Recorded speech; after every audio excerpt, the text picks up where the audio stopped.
Greek mythology is full of legendary heroes, and perhaps the greatest of them all is Achilles. There are many versions of the legend of Achilles. This story is based on the more popular ones. Achilles was born a demigod, the mortal son of Thetis, a sea nymph, and Peleus, the Greek king of the Myrmidons. According to legend, both Zeus, the king of Greek gods, and his brother Poseidon, god of the sea, wanted the beautiful Thetis. But it had been prophesied that the son of Thetis would become greater than his father.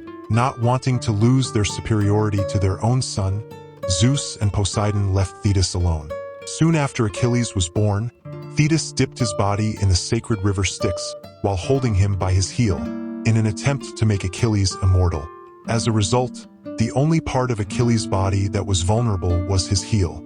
Achilles was given a choice of either living a long but uneventful life where he would soon be forgotten, or a short but glorious one where he would be remembered forever.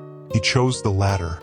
Achilles was trained in warfare, medicine, and art by Chiron, the great centaur, and became the greatest warrior of his time. But he had no affiliation with any of the kings of the Greek kingdoms. Achilles' closest companion since childhood was Patroclus, who bore a striking resemblance to Achilles himself. The Greek kingdoms, led by the cunning king Agamemnon of Mycenae, had for long wanted to conquer the wealthy and powerful kingdom of Troy, which was located across the Aegean Sea from Greece. But Troy was protected by high, strong walls, which could not be breached. When Hector and Paris, the princes of Troy, came to Sparta to negotiate a peace settlement, the youthful Paris fell in love with the extremely beautiful Helen, the wife of King Menelaus of Sparta. Helen eloped with Paris to Troy.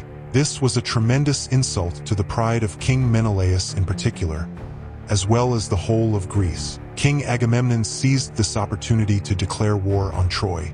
But there had been a prophecy that Greece could never win this war without Achilles, a warrior with no affiliation. Odysseus and Diomedes managed to convince Achilles to join the war with his Myrmidons, and he reluctantly agreed. A fleet of Greek warships crossed the Aegean Sea and waged a long war with Troy that lasted several years.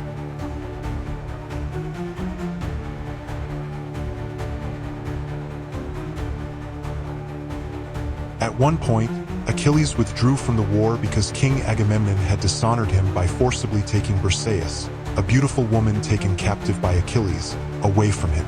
Patroclus, the companion of Achilles, joined the war wearing Achilles' helmet and armor. Prince Hector of Troy, a very skilled warrior himself, killed Patroclus, thinking he was Achilles. When Achilles heard that his best friend Patroclus had been killed by Hector, his anger knew no bounds. Seeking vengeance for his friend's death, Achilles fought an epic battle with Hector outside Troy's walls and eventually killed him. Not satisfied with simply killing Hector, Achilles tied his dead body to his chariot and paraded it outside the gates of Troy, in front of Hector's distraught father, King Priam. Achilles finally handed over Hector's body only after King Priam personally begged him to release his dead son's body for cremation. After 10 years of failing to breach Troy's imposing walls, Odysseus came up with a brilliant plan. The Greeks built a huge wooden horse on wheels and kept it at the gates of Troy as a gift for the gods and a sign of surrender. However, the horse was hollow, and hidden inside it were Greek soldiers, including Achilles and his Myrmidons. The Trojans dragged the huge horse inside their walls and celebrated what they believed was a huge victory for Troy. After the Trojans had gone into a drunken stupor, Achilles, Odysseus, and the other Greek soldiers quietly came out of the wooden horse in the middle of the night and took control of Troy. Although the Greeks had finally succeeded in conquering Troy, the Trojan prince Paris, as he was escaping with Helen, managed to fire an arrow at Achilles. The arrow penetrated the only vulnerable area in Achilles' body, his heel, and killed him. Achilles died young as was prophesied, but his story will probably be told till the end of time. This is the saga of the mighty Achilles, the greatest of all Greek warriors, a mortal man, but an immortal legend.